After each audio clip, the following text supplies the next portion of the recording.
House. Thank you, Mr Speaker. None of us wanted to be in a parliament for a resolution in a moment in history like this. I join with all members in the condemnation of the actions of Hamas, condemnation of indiscriminate killing, condemnation of the targeting of civilians, condemnation of the taking of hostages, condemnation of what has been described accurately as the greatest loss of Jewish life in a single day since the Holocaust. And I add to the view, which I think the first time I saw it put in these terms was by the joint statement from President Biden and a number of other world leaders, where they referred to the actions of Hamas not only as being horrific in their immediacy, as being tragic in the outcome for everybody they came near, but also as being contrary to the legitimate aspirations of the Palestinian people. There are legitimate aspirations for the Palestinian people. It's legitimate to want to live freely, free of occupation, free of endless checkpoints, free of a legal system which differs in the different ways that military courts do. All of that is further away now, further away than it was 2 weeks ago, much, much further. The actions of Hamas have caused carnage across the Israeli community and similarly have provided no assistance whatsoever to Palestinians. It's important when we talk about actions that we don't fall into games of false equivalence. It's also important, though, that when innocent life is lost, we mourn innocent life regardless of who it is. We mourn deaths of families wiped out, mourn grandparents brutally slain, mourn babies who had decades of life ahead of them that has been taken. And for those examples, there are examples of that who are both Israeli and Palestinian.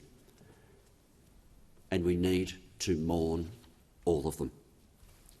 There are Australians grieving for people on either side of the border. And all of those Australians who are grieving the loss of innocent life have a right to know that the Parliament grieves with them.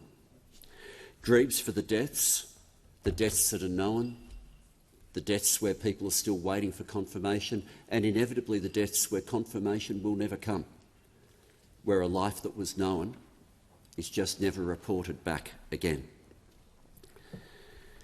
And there is also the ongoing grief for the loss, which is not loss of life, but is the permanent loss to people for all the fear that lies ahead. The fear of something as joyous as a music festival being something where people will feel they cannot relax.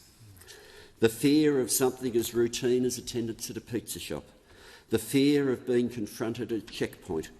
The fear of sleeping and not knowing whether by the time morning comes a bomb may have struck or a knock on the door may have come saying that your home was to be demolished. The base fear of constant risk of terrorism, the base fear of living with a seemingly endless occupation. For all of that fear, it has been something now that will last longer as a result of what has just occurred. The resolution in front of us calls for the upholding of international law. And it is calling for the upholding of all international law. International law against the targeting of civilians. International law against the taking of against the taking of hostages. International law against collective punishment. But I want to say something quite specifically about hate speech. A few people, not many, are aware of the state of my health last week, which meant my public commentary was very limited, and when comments were eventually given to the media late in the week, they were not published. So allow me to take this chance to be quite unequivocal.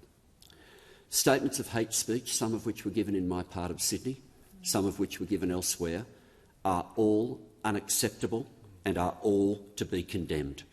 There is no place for hate speech in Australia. I was particularly devastated that one of those comments was made along the pathway where my community had conducted the Walk for Respect. My community has actually been at the centre, at the absolute centre, of opposing any weakening of our hate speech laws. Hear, hear. In my community, Jews, Muslims, Christians, Buddhists, Hindus and people of no faith at all walked together against hate speech, against all forms of hate speech, against racist hate speech, against anti-Semitism, against Islamophobia.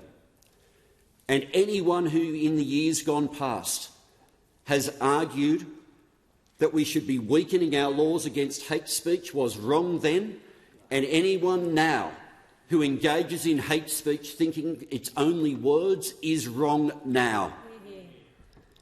We must not pretend, though, that the minority engaging in hate speech is somehow representative of us as a nation or of any group as a community. It is incredibly important in how we respect and debate each other and how we regard which words are truly representative of communities and which words are not. That we don't pretend that the sections of hate are bigger in Australia than they are, but to the extent they are there, we must fight them and fight them hard. When our fellow Australians mourn, when our fellow Australians fear, and when our fellow Australians hope, we need to stand with them.